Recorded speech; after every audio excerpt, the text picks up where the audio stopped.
Assalamualaikum warahmatullahi wabarakatuh. Alhamdulillahi rabbil alamin. Wabihi nasta'inu ala umurid dunya waddin. Wassalatu wassalamu ala ashrafil mursalin. Wa ala alihi wassabihi ajma'in. Amma ba'du. Saudaraku yang beriman, syukur alhamdulillah channel Khazanah Kehidupan bisa kembali menyapa Anda untuk memberikan informasi seputar agama Islam. Semoga kita senantiasa dalam lindungan Allah Subhanahu wa Ta'ala dan dapat terus memahami serta mengamalkan ilmu yang telah diperoleh. Karena sebaik-baik manusia adalah yang paling bermanfaat bagi manusia. Hadis riwayat Ahmad At-Tabrani Ad-Darqutni.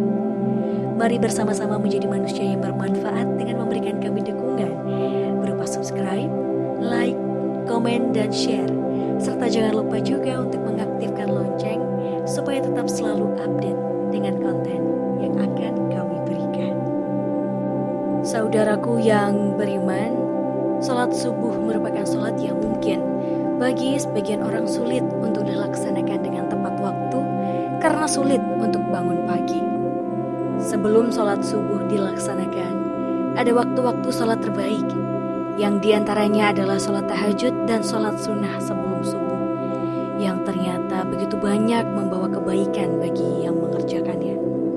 Sholat sunnah sebelum subuh dilaksanakan sebelum sholat subuh itu sendiri. Pelaksanaannya lebih dianjurkan untuk di rumah karena merupakan sholat sunnah. Berbagai kebaikan akan didapatkan dan akan menjadikan seseorang tersebut disiplin dalam melakukan sholat. Berikut 15 keutamaan sholat sunnah sebelum subuh yang perlu kita ketahui bersama. Yang pertama adalah sholat sunnah terbaik. Karena sholat 2 rakaat fajar atau sholat sunnah qobliyah subuh ini lebih baik daripada dunia dan seisinya. Hadis riwayat Muslim. Salah satu keutamaannya ialah menjadi sholat terbaik di antara sholat sunnah lainnya, sebab dianggap lebih baik dari dunia dan seisinya. Hal itu karena sholat subuh sendiri adalah sholat wajib yang terkadang sulit dikerjakan karena sulitnya untuk bangun pagi. Melakukan sholat sunnah subuh juga akan menguatkan serta mendisiplinkan waktu kita dalam sholat subuh. Yang kedua, jalan masuk surga. 2 rakaat sholat sunnah fajar lebih kucintai daripada dunia seluruhnya. Hadis riwayat Muslim. Tentunya di setiap amalan baik yang dicontohkan oleh Rasulullah akan membawa ke surga, termasuk dalam menjalankan sholat sunnah sebelum subuh yang merupakan teladan Rasulullah. Bagi yang bisa melaksanakannya, tentu akan menyimpan amal baik dalam dirinya serta jauh dari penyakit hati. Yang ketiga, ringan dan berpahala besar. Salat sunnah subuh tidaklah dilakukan melainkan setelah terbit fajar subuh dan dianjurkan salat tersebut dilakukan di awal waktunya dan dilakukan dengan diperingat. Demikian pendapat Imam Malik, Imam Syafi'i, dan jumhur ulama. Salat sunnah sebelum subuh dapat dilakukan oleh siapa saja, sebab termasuk amal ibadah yang ringan untuk dilakukan, namun memiliki pahala yang sangat luar biasa besarnya. Yang keempat, kebaikan di akhirat. Hadis dari Abu Hurairah radhiyallahu anhu, Rasulullah shallallahu alaihi wasallam membaca dalam 2 rakaat salat sunnah subuh, yakni surah Al-Kafirun dan surah Al-Ikhlas. Hadis riwayat Muslim.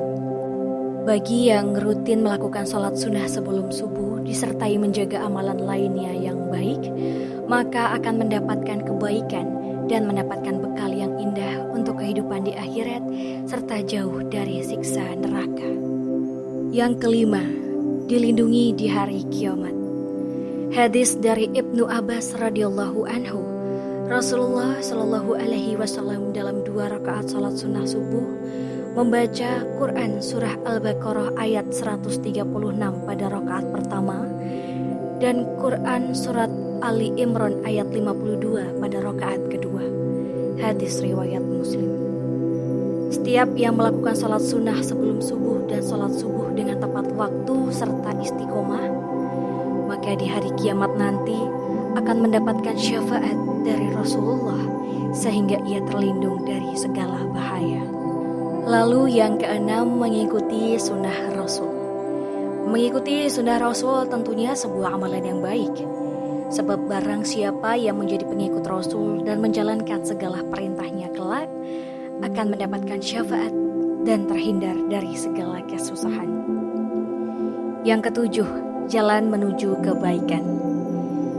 Jadikanlah salat sunnah kalian di rumah. Jangan jadikan rumah kalian seperti kuburan. Hadis riwayat Bukhari.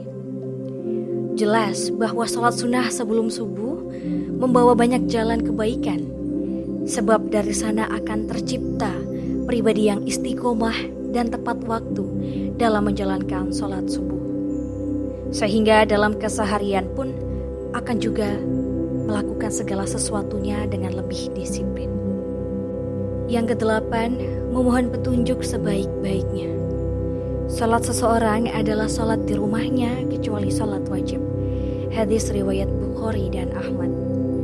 Salat sunnah sebelum subuh yang dianjurkan untuk dilakukan di rumah dapat dijadikan sebagai permohonan untuk manusia memohon petunjuk tentang segala sesuatu sembari menunggu azan subuh tiba atau setelah azan subuh. Sehingga waktu ini termasuk waktu doa yang mustajab.